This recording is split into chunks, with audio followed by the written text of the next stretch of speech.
My father's heart stopped at 4:17 on a Wednesday afternoon. By 8:30 that same evening, his wife had changed the locks on the front door. She was standing in the hallway when I came downstairs with my overnight bag, and she said the sentence she must have been rehearsing since the hospital called. "This is my house now. Pack your things and go." I had a duffel bag, a laptop, and a set of keys to a building she did not know existed. I zipped the bag and walked past her without a word. She had no idea what she had just done. Welcome back to Calm Drama Stories, where the quiet ones always have the last word.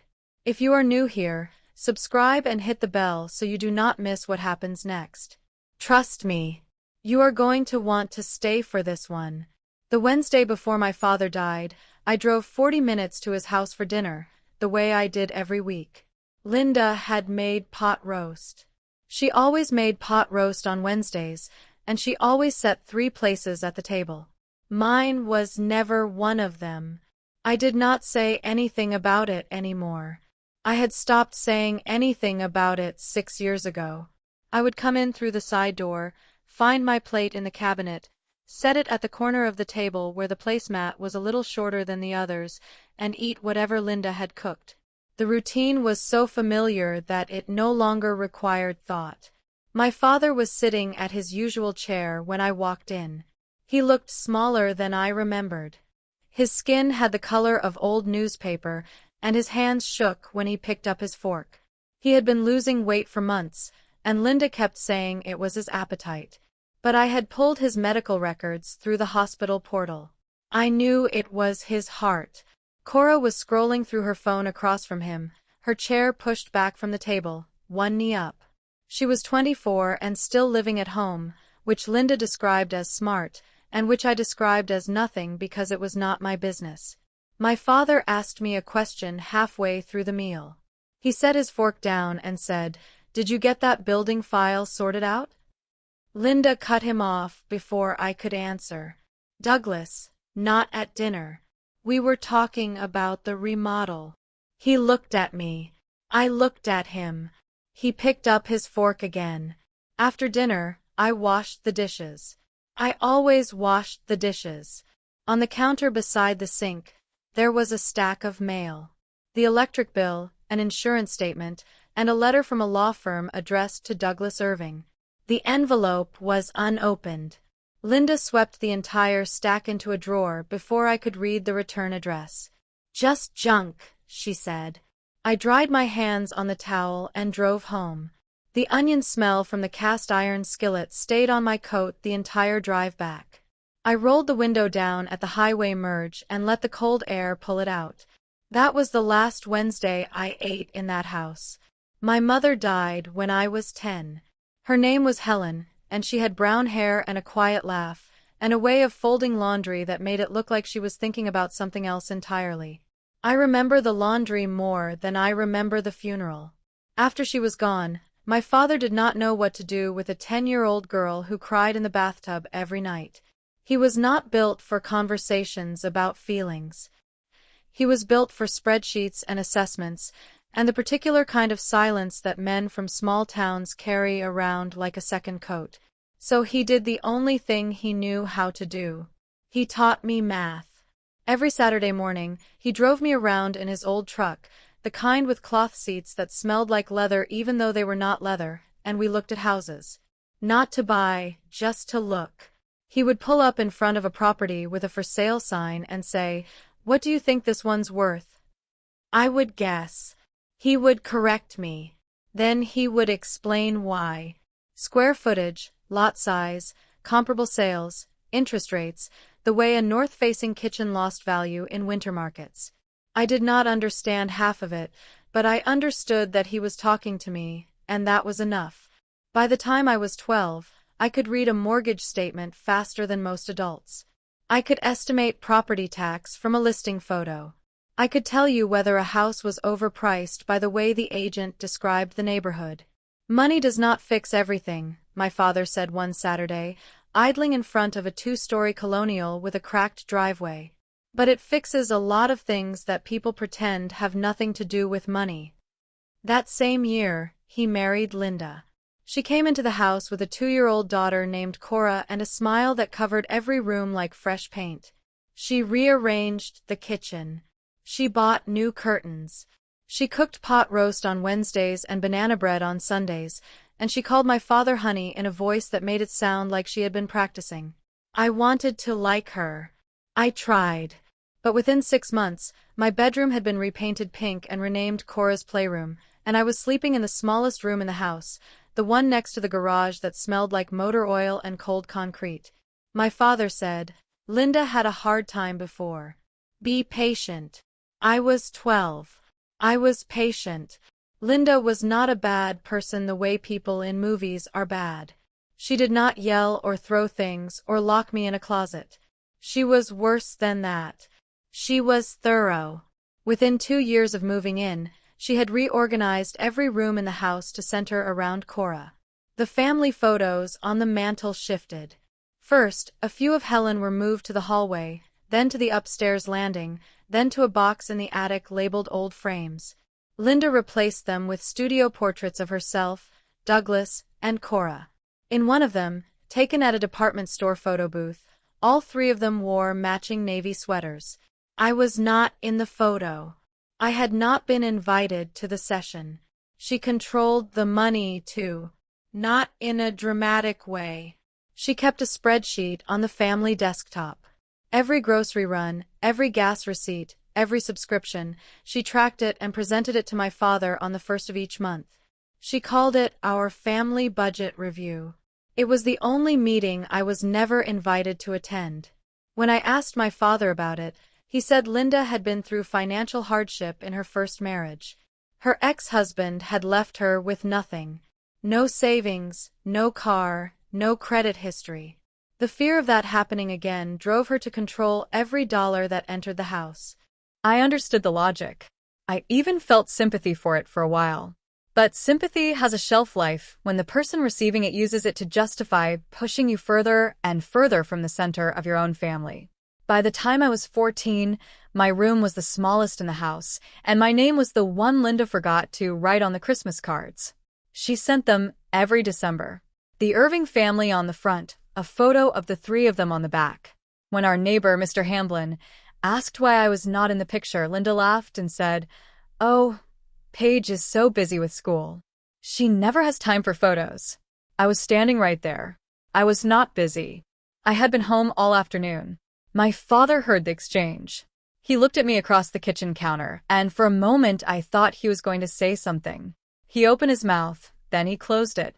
He picked up his coffee and walked to the garage. That was the year I stopped expecting anyone to fix it for me. The summer I turned 16, my father drove me to his office on a Saturday morning. He closed the door, sat me down across from his desk, and opened a manila folder with my name on it. "I started this for you 2 years ago," he said. $5,000 in an index fund. It is in your name." I looked at the statement. The balance had grown to $6,200.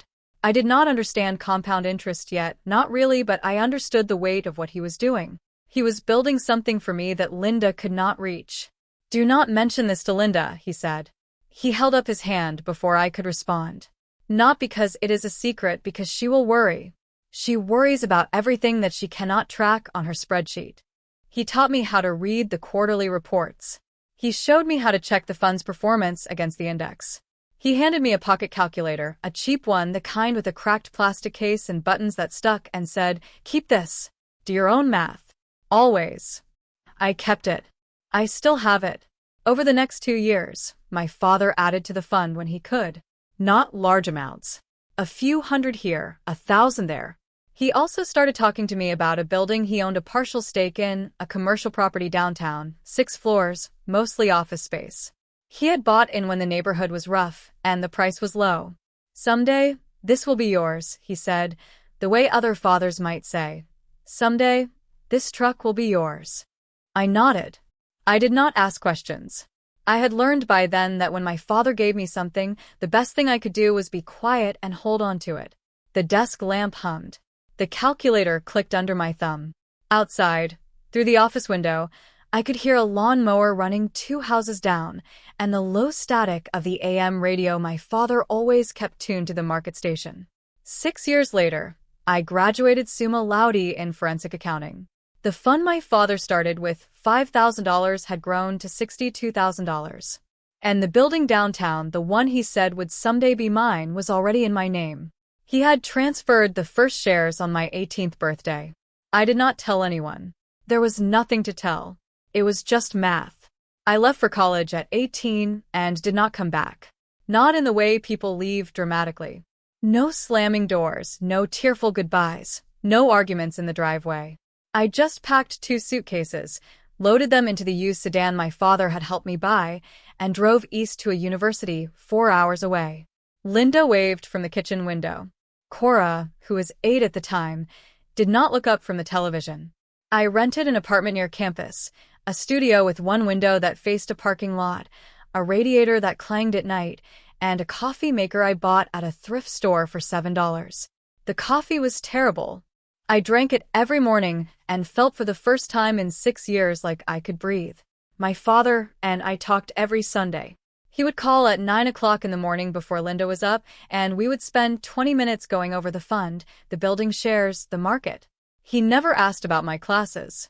I never asked about Linda. It was our language, numbers instead of feelings, returns instead of apologies. And it worked. Each time I drove back to visit, something in the house had changed. The first year, my bedroom had been converted into a yoga studio. A roll-out mat on the floor, incense on the windowsill, a speaker mounted on the wall that played ocean sounds. The second year, the garage had been remodeled into a craft room for Cora. The third year, even the hallway photos had been updated. There was not a single picture of me visible on the first floor of the house I grew up in. Linda never asked what I did for a living. She never asked how much I earned. She assumed I could see it in the way she looked at my coat, my car, my shoes, that I was getting by, nothing more. The idea that I might be doing well did not occur to her, because in her mind, I had always been the one who did not matter. Meanwhile, my father continued transferring shares of the commercial building into my name. By the time I was 28, I owned it entirely. The property had appreciated in ways that even he had not predicted. The neighborhood had gentrified. The tenants were paying market-rate leases. The building was worth more than every house on our street combined. Linda remodeled my old bedroom into a yoga studio the same month I signed my first lease. I did not mention it. Neither did she. My father was diagnosed with severe cardiomyopathy the spring I turned 32. The doctors said it could be managed. They said it would require medication, monitoring, and rest. They did not say it would require Linda's permission to visit. But that is what happened. The first time I called to arrange a visit, Linda picked up the house phone and said, "He is resting." The doctor said no stress. The second time she said, "Douglas does not want visitors right now. I am handling everything." The third time I drove to the house without calling. Linda met me at the door and said, "Paige, I know you are worried, but your father needs calm. You showing up unannounced is not calm." She closed the door. I stood on the porch for 2 minutes, then walked back to my car. I called my Aunt Maggie that night. Maggie was my father's younger sister, 70 years old, sharp as a tax audit, and the only person in the family who had never been charmed by Linda's pot roast. Maggie had always seen through her. She just never said it out loud because Douglas had not asked. "Linda has been telling the family you are too busy with work to visit," Maggie said. "She told the Hamiltons at church that you have not called in weeks." "I have called 14 times in the last month," I said. "I know you have. I also know she got Douglas to sign a financial power of attorney last Tuesday. She is on his bank accounts now." I sat in my apartment, phone in one hand, and felt the floor shift. Not because of the money. My assets were separate, untouchable. Because I recognized the pattern. Linda was not just managing Douglas's care. She was managing access. She was controlling who saw him, what they heard, and what they believed. She was building a wall, and my father was too sick to see it. 3 weeks later, my father had his second stroke. Linda called the family, Maggie, the cousins, the neighbors, the church group. She organized rides, meal deliveries, hospital rotations. She did not call me. I found out from a hospital nurse who recognized my last name in the system and called the emergency contact number on file, my cell phone, which my father had listed years ago before Linda had the chance to change it. He died on a Wednesday. Of course it was a Wednesday. The hospital called me at 4:21 in the afternoon. A nurse named Deborah, calm and practiced, told me that Douglas Irving had suffered a third cardiac event and had not survived. She said it with the kind of steady voice that meant she had done this many times before. She asked if I needed a moment. I said, no. I said, thank you. I said, I would be there by tonight. I drove 3 hours in the dark. I did not turn on the radio. I did not cry. I thought about the last time I had seen my father, 6 weeks earlier, through the kitchen window as Linda walked me back to my car. He had been sitting at the table looking out at me, and he had raised one hand. Not a wave, just a lift of the palm, and held it there until I pulled out of the driveway. I had not been allowed inside that day. When I arrived at the house, there were cars in the driveway, neighbors, a few cousins. The porch light was on, and through the front window, I could see Linda in the kitchen arranging white chrysanthemums in a glass vase. She was wearing a black blouse, and her hair was pinned up. She looked like a woman who had been expecting this for a long time. I went in through the side door, my old way in. Upstairs, the yoga studio, my former bedroom, still had the mat rolled out and the incense burner on the windowsill. I set my duffel bag on the mat and sat on the floor. Linda appeared in the doorway within 5 minutes. She stood with both hands on the frame, blocking the hall light. You are not sleeping here, she said. This is my house now. Your father would have wanted it that way. I looked at the mat, at the incense, at the speaker on the wall. None of this had been mine for a very long time. Okay, I said. I picked up my bag, walked downstairs, and past Cora on the staircase. She was standing 3 steps up, holding her phone against her chest. She did not speak. She looked at me the way you look at someone leaving a building you know they are not coming back to. I drove to a motel 4 miles down the highway. I sat in the car for 20 minutes before I went inside. The key to the building downtown was in my coat pocket. I could feel its edge through the lining. I could have told her right there in that hallway. I could have said that I owned a building worth more than every house on that street combined. But some truths are worth more when they arrive on schedule. The funeral was held at a small church on Elm Street, the one with the stained glass window of a shepherd that had been cracked since 1987 and never repaired. My father had attended services there every Easter and every Christmas, and Linda had made sure the program listed her as beloved wife in the second line beneath his name. I arrived early. Linda and Cora were already seated in the front row, centered, shoulders touching. Linda wore a black dress with pearl earrings. Cora wore a new black skirt I had never seen before. They looked like they had coordinated the night before, which they probably had. There were 3 chairs in the family row. 3.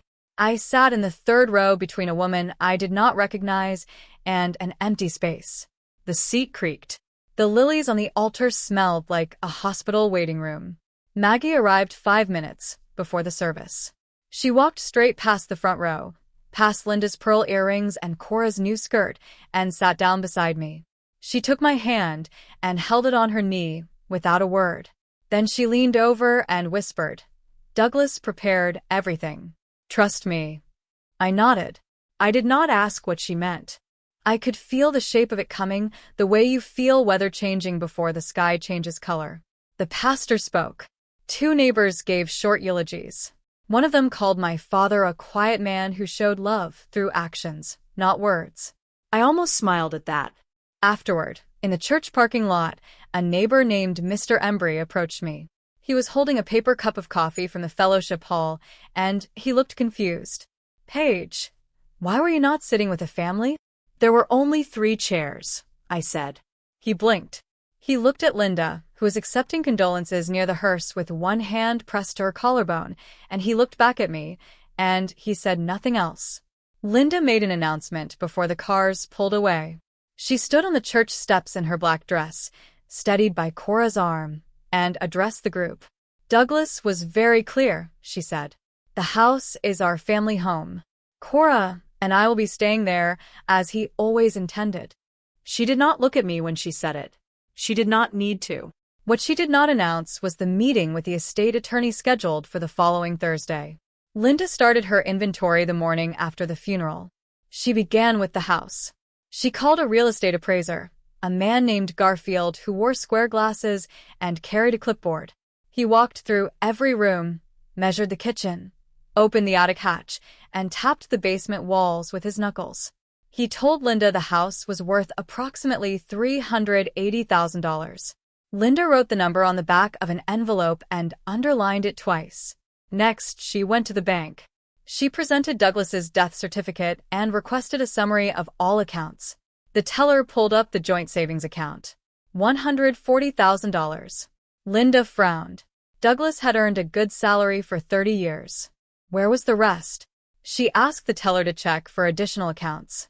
Individual accounts, investment accounts, anything under the name Douglas Irving. The teller typed, scrolled, and shook her head. That is the only account we have on file for this name at this branch. Linda drove home and sat at the kitchen table. Cora came in and poured herself a glass of orange juice. Did you find everything? Cora asked.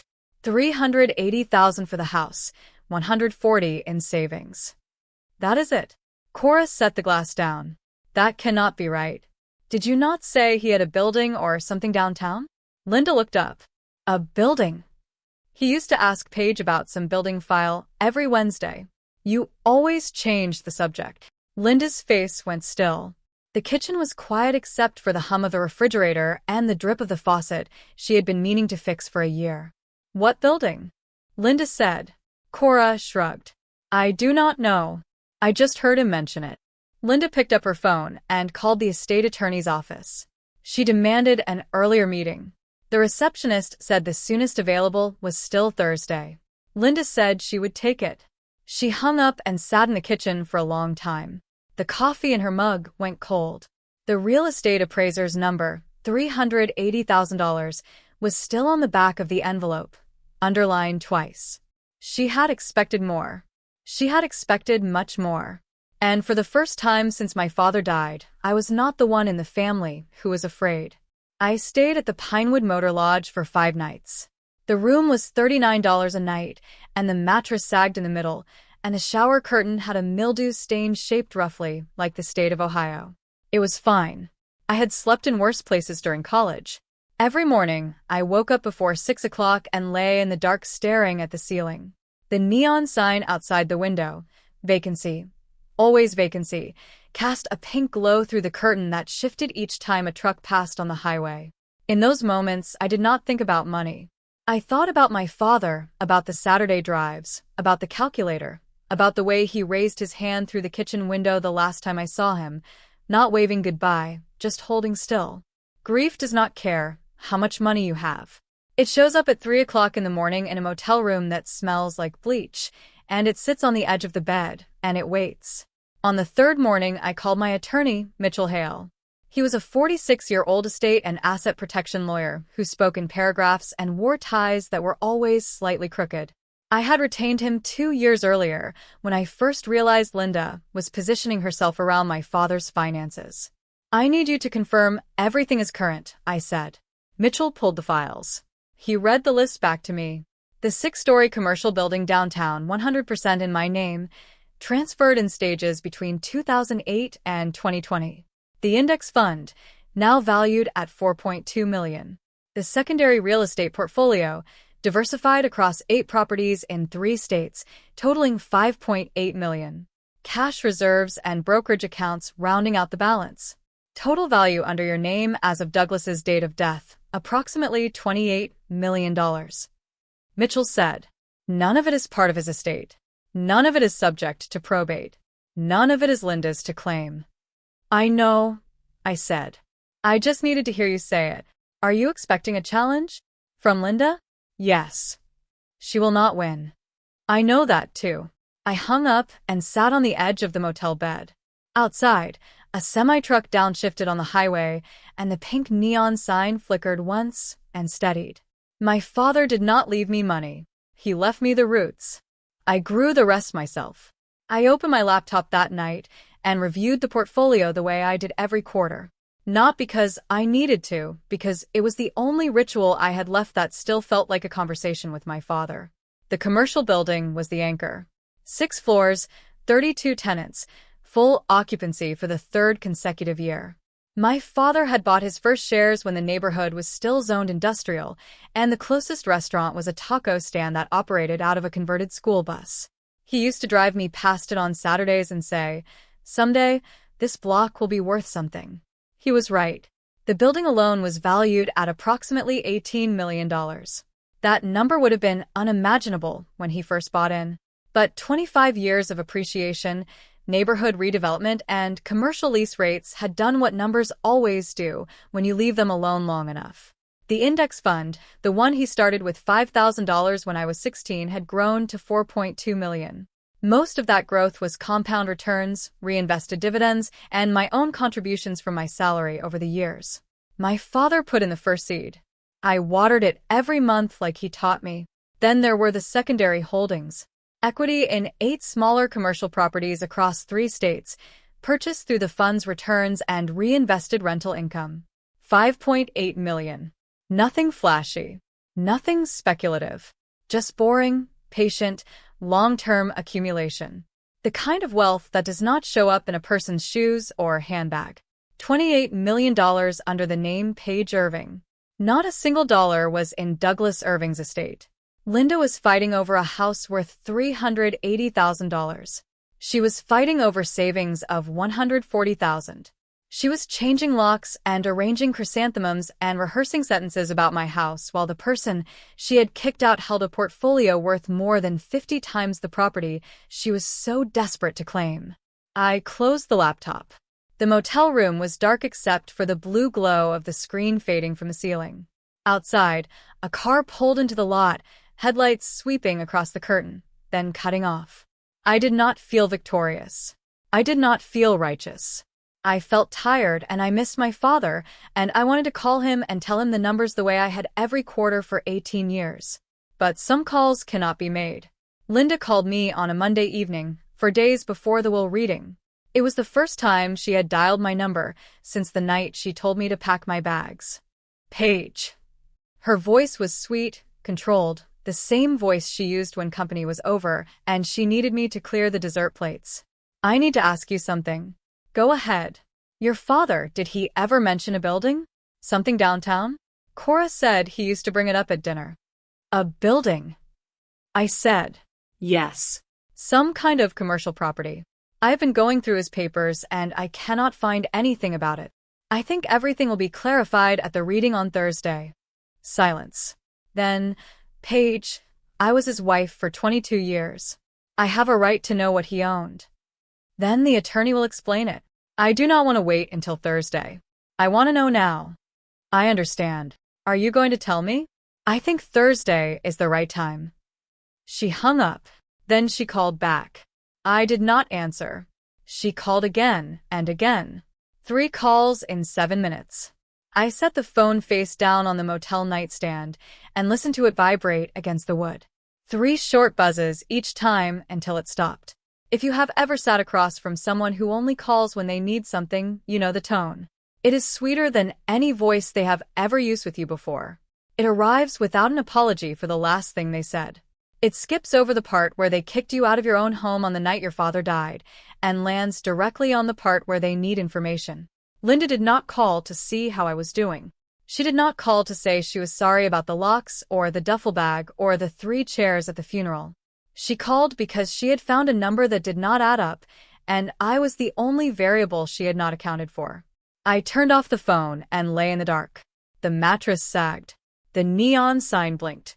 And somewhere in a house 4 miles away, a woman was sitting at a kitchen table realizing for the first time that the person she had dismissed for 22 years might be the most important person in the room.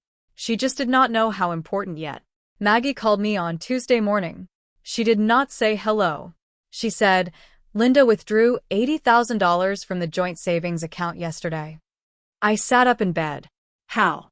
She used the financial power of attorney Douglas signed last spring, walked into the branch with the document and a death certificate, and requested a cashier's check. The power of attorney is not valid anymore. It terminates when the principal dies. I know that. You know that. Apparently, the teller did not. I called Mitchell within the hour. He confirmed it. The transaction had posted. $80,000 withdrawn from a joint account using a power of attorney that had legally expired the moment Douglas's heart stopped. The withdrawal is contestable. Mitchell said, a POA ceases at death under state law. The bank may share liability for honoring it. But more immediately, it tells us something about Linda's mindset. What does it tell us? She is panicking. She is grabbing what she can reach because she suspects there is something she cannot reach. Asked him to pull the transaction records. He did. $80,000 out. The funeral had cost approximately $8,000. The service, the casket, the plot, the flowers. That left $72,000 unaccounted for. Where did the rest go? I asked. I will have the bank trace the cashier's check. But my guess is it went into a personal account Linda opened recently. Print everything. Bring it Thursday. Already done.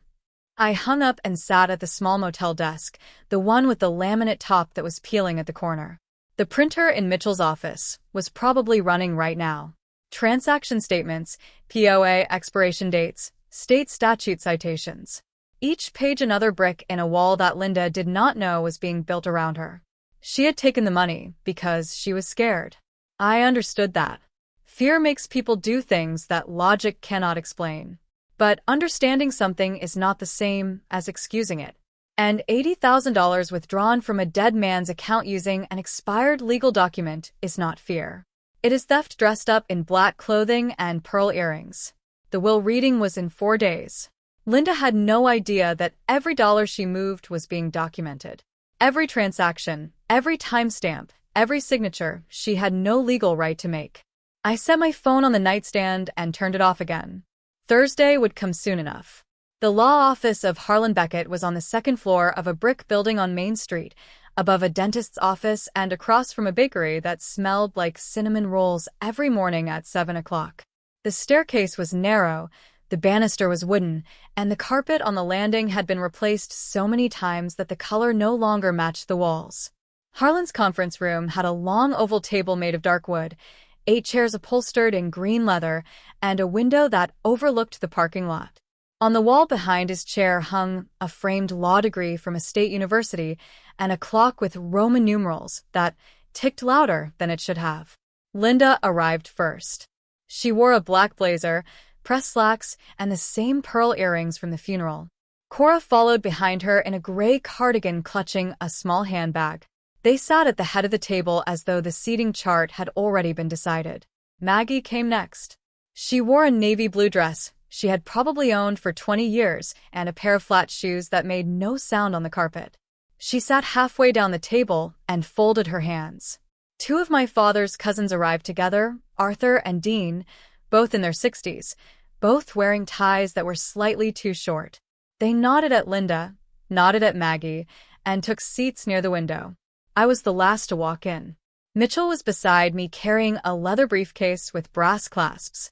He wore a gray suit and a tie that was, as always, slightly crooked. Linda's eyes locked onto Mitchell immediately. "Who is this?" she said. "My attorney." I said. "Why do you need an attorney?" "Because I am also a beneficiary." Linda smiled, the kind of smile that does not reach past the lips. "Paige, the will is very simple. There is no need for drama." Harlan cleared his throat. He was a tall man with white hair and reading glasses perched on the end of his nose. He opened a folder on the table and said, "Before we begin reading the will, I need to explain the structure of Douglas Irving's estate." He said structure the way an architect might say foundation, carefully, and with the implication that what came next depended entirely on understanding this part first. Linda sat at the head of the table as if she had already won. Harlan read the will slowly. He was the kind of attorney who believed that legal documents should be heard, not skimmed, and he gave each sentence the weight of a closing argument. "To my wife, Linda Graves Irving, I leave the family residence located at 47 Birchwood Lane free and clear of any lien or encumbrance. I also leave the remaining balance of our joint savings account." Linda nodded. She pressed her hand flat on the table. "To my stepdaughter Cora Graves, I leave the sum of $20,000 from the education fund established in 2019. Cora blinked. $20,000. She looked at her mother. Linda's jaw tightened, but she kept her composure. That is the entirety of Douglas Irving's probate estate, Harlan said. The room waited. Arthur and Dean exchanged a look. Maggie did not move. Linda leaned forward. The house and the savings. That is what I expected. However, Harlan continued adjusting his glasses. I am obligated to inform all parties that the probate estate represents only a portion of the assets Douglas Irving accumulated during his lifetime. Linda's hand stopped moving on the table. Over the course of approximately 18 years, Douglas Irving executed a series of legal asset transfers. These transfers were completed during his lifetime with full legal documentation, tax filings, and notarized instruments. The assets in question are not part of his probate estate and are therefore not subject to distribution under this will. Linda's voice came out flat. Transfers? To whom? Harlan removed his glasses. He looked at me. The clock on the wall ticked 3 times before he spoke. To his daughter, Paige Irving. The silence that followed was not the kind that feels empty. It was the kind that feels full. The air packed tight with things people wanted to say, but could not find the words for. Linda stood up. The legs of her chair scraped against the hardwood floor. The sound cut across the room like a match striking. What transfers? She said. I am his wife. I have been his wife for 22 years. What are you talking about? Harlan looked at Linda with the patient expression of a man who had delivered unexpected news before and knew that the next 3 minutes would determine everything. Perhaps Mr. Hale can provide the specifics, he said, and gestured toward Mitchell. Mitchell stood. He opened the brass clasps on his briefcase with 2 precise clicks that echoed in the silent room. From inside, he removed 3 folders. Each one tabbed, labeled, and organized with the kind of precision that only a lawyer billing by the hour can justify. He placed the first folder on the table. This, snorts, is the deed of ownership for a 6-story commercial building located downtown. The property was originally purchased by Douglas Irving in 1999. Between 2008 and 2020, ownership was transferred in stages to Paige Irving through a series of legally executed gift transfers.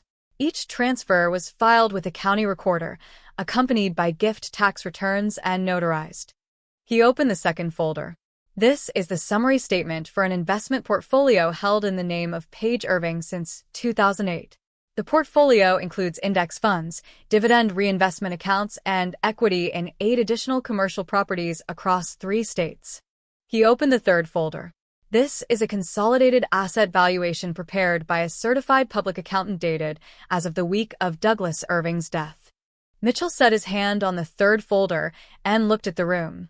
The total value of assets held under the name Paige Irving as of that date is approximately $28 million. Nobody moved. Cora's mouth opened. She pressed both hands flat on the table as if the number had tilted the room. Arthur leaned back in his chair. Dean removed his glasses and set them on the table. Maggie, who had known, simply nodded once and folded her hands tighter. Linda did not sit down. She stood at the head of the table with her fingers gripping the edge, her knuckles turning white against the dark wood. No, she said.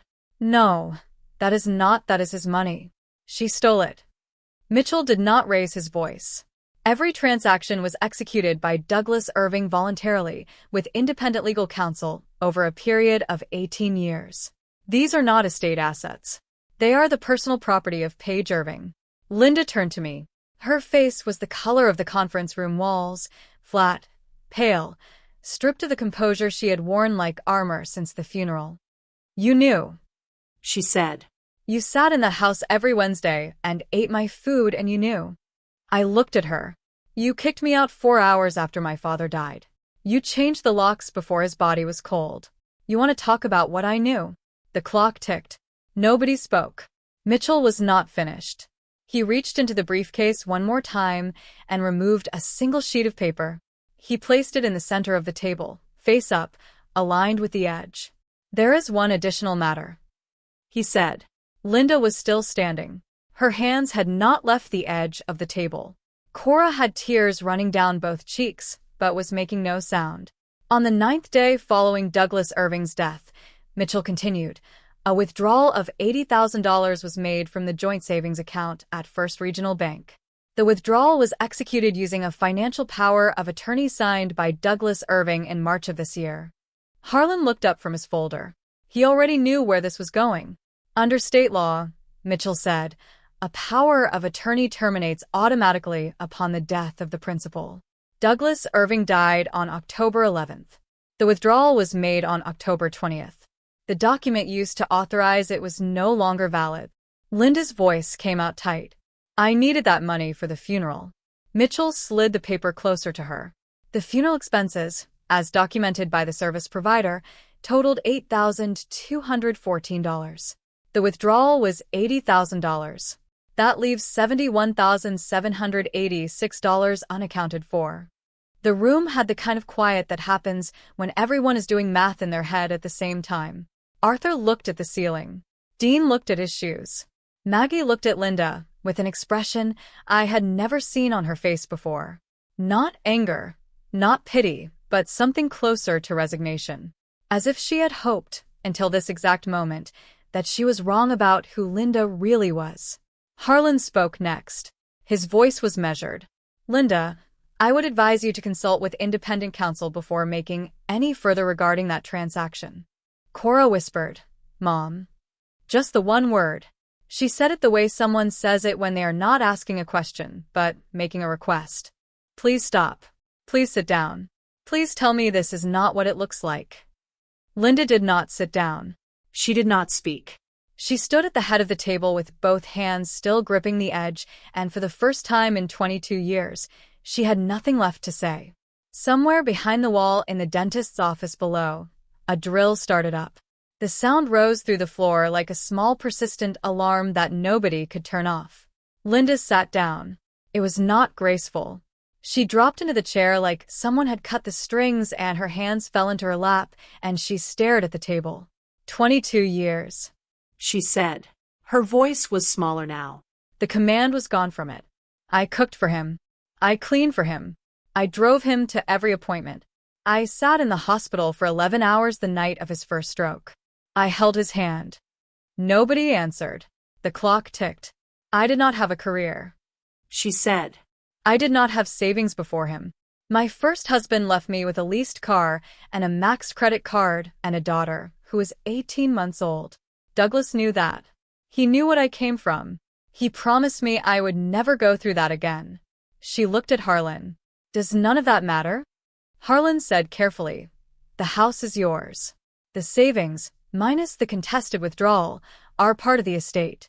Douglas did not leave you with nothing, Linda. He left me a house, she said. And he gave her $28 million. He gave her those assets while he was alive. Harlan said, they were his to give. Maggie spoke for the first time. She had been sitting quietly, hands folded, watching the room the way she watched everything, with patience and without commentary, until the right moment. Douglas loved you, Linda, she said. He married you because he loved you. But he also loved Paige, and he knew, we both knew, that you would never share willingly. So he made sure Paige was taken care of before it came to this. Linda looked at Maggie as though she had been slapped. You knew. I knew because Douglas told me years ago, he said. Linda will never let Paige have anything unless it is already done. He was not being cruel. He was being honest. Cora pulled her chair closer to her mother. She put her hand on Linda's arm. Linda did not acknowledge it. I did not know. Linda whispered. I did not know any of this. And there it was. The truest sentence Linda had spoken in 22 years. She did not know because she had never asked. She did not know because she had never considered the possibility that the quiet girl who washed dishes and drove home every Wednesday might matter more than she assumed. The conference room clock struck the half hour. No one moved to leave. I stood up. Everyone in the room looked at me. Linda with her hands in her lap, Cora with tears drying on her cheeks, Maggie with her steady gaze, Arthur and Dean with their slightly too short ties, Harlan behind his folder, Mitchell beside his briefcase. I did not come here to take anything from anyone. I said, everything under my name has been mine for years. I came here so that everyone in this room would know the truth. Not part of it. All of it. I looked at Linda. She did not look away. From today forward, I will not call. I will not visit. I will not explain. If you or Cora need to reach me, you can do it through Mitchell. I picked up my bag from the floor beside my chair. I turned to Maggie. Thank you, Aunt Maggie. She nodded. She did not need more than that. We had always understood each other in the same shorthand my father used, a nod, a squeeze, a lifted palm. I walked toward the door. My shoes sounded on the hardwood, a steady rhythm, even and unhurried. I did not look back. At the threshold, I stopped. I turned, not all the way, just enough to see Linda's profile at the head of the table.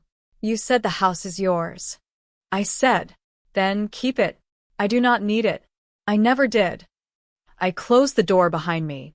Not a slam, not a gentle pull, a firm close, the way my father taught me to close a deal. Quiet, deliberate, and final. In the hallway, the carpet was worn thin in front of the elevator. Mitchell fell into step beside me. He did not speak. He knew that some moments do not require commentary. The elevator was broken. We took the stairs. At the landing, Arthur and Dean caught up with us. Arthur extended his hand. Your father would have been proud of you, he said. I shook it. He would have told me to check the portfolio before driving home. Arthur almost laughed. Dean nodded. They walked to their car, and I walked to mine, and the cinnamon roll smell from the bakery across the street followed me down the sidewalk like something warm and ordinary and completely unrelated to any of what had just happened upstairs. That was fine. Ordinary was fine. I sat in the car for a long time. The parking lot behind the law office was nearly empty. Mitchell had left. Arthur and Dean had left. Inside the building, I assumed Linda and Cora were still in the conference room, still absorbing, still recalibrating the shape of their lives. I put my hands on the steering wheel and stared through the windshield at the brick wall across the lot. There was a drain pipe running down the side of the building with a rust stain shaped like a question mark. I stared at it until my vision blurred, and then I cried. Not for the money. Not for Linda.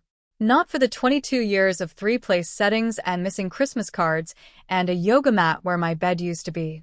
I cried for my father. Because he had known. He had known this day would come, the day Linda would change the locks, the day she would stand in the hallway and say, pack your bags. The day the will would be read, and the numbers would speak for themselves.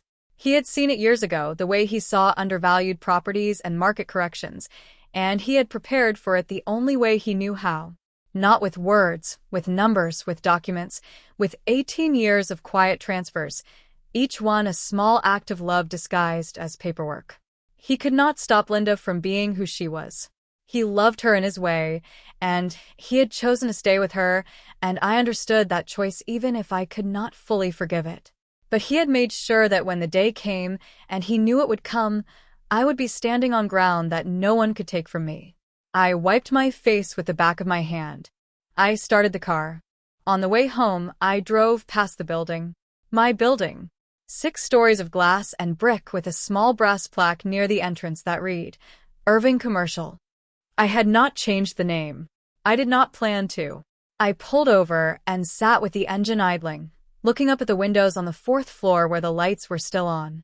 Some tenant working late, unaware that the woman in the car below owned the ceiling above their head. He was right. I was never caught off guard. But I would have traded every dollar in that portfolio to hear him say, good job, one more time. 3 weeks after the reading, Linda hired a lawyer. His name was Brennan, and he specialized in estate contests. He reviewed every document Mitchell had presented, the deeds, the tax filings, the notarized gift transfers, the portfolio statements, and called Linda back within a week. There is no basis for a challenge, he told her. The transfers were executed over 18 years by a competent adult with independent legal counsel. There is no evidence of undue influence, coercion, or diminished capacity. Douglas Irving knew exactly what he was doing. Linda argued. She said she had not been informed. Brennan said the law did not require a spouse to be informed of gifts made from individually owned assets. Douglas's separate property was his to give. The building had been purchased before the marriage. The investment fund had been established with separate funds. Every subsequent contribution had been traceable to his own earnings, not community property. "Your husband was generous to you," Brennan told her. "He left you the family home, free and clear. He left you the savings. He did not leave you with nothing." "He left me with nothing compared to what he gave her," Linda said. Brennan did not respond to that. The $80,000 was a separate matter. Mitchell sent a formal letter requesting the return of the $72,000 that exceeded the funeral costs. Linda's attorney advised her to comply. She did. The check arrived at Mitchell's office within 10 days, drawn from a personal account Linda had opened the day after the withdrawal. Cora sent me a text message 3 days later. It was the first direct communication I had ever received from her. It said, "I did not know what she was going to do that night. I am sorry." I read it. I read it twice. I did not reply. Not because I was angry, but because I did not know what to say to someone who had watched me walk down a staircase with a duffel bag and had not said a single word. The family shifted. Arthur and Dean called me. Neighbors who had attended the funeral reached out. The narrative Linda had built. Paige is absent. Paige does not care. Paige is too busy. Collapsed under the weight of the numbers Mitchell had placed on that conference table. Linda, for the first time in 22 years, found herself on the outside of the family she had spent so long controlling. The isolation she had built for me had come home. I need to pause here for a second. If you have ever had someone in your family treat you like you were invisible until they needed something from you, you know exactly what this felt like. Not the money part. The part where they only see you when it costs them nothing. If this story is hitting close to home, leave a comment. Tell me, did you ever walk away from someone who only loved you on their terms? And while you are here, please subscribe. It means more than you know. 6 months later, I moved into a 2-bedroom apartment on the 7th floor of a building that overlooked a public park. It was not extravagant. It had hardwood floors that creaked near the bathroom door, a kitchen with enough counter space to cook a real meal, and 2 windows in the living room that faced east, so the morning light came in warm and direct and landed on the spot where I put my desk. I opened my own consulting firm that spring. I called it Irving Compliance Group. The name was not an accident. It was not a tribute in the sentimental sense. My father would have hated sentimentality. It was a statement of origin. Everything I knew about numbers, about patience, about reading a ledger the way some people read poetry, it started with him.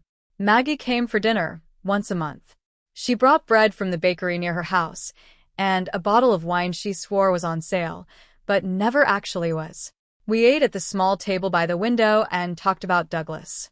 Not with sadness, but with the particular kind of warmth that comes from knowing someone exactly as they were, without revision. He used to say you were the only person in the family who understood interest rates, Maggie told me one evening, cutting a slice of sourdough. He used to say that about everyone he liked. I said. She smiled. No. Just you. I kept one thing from the old house. Not the house itself. Not the furniture. Not the photographs Linda had curated so carefully over the years. I kept the calculator.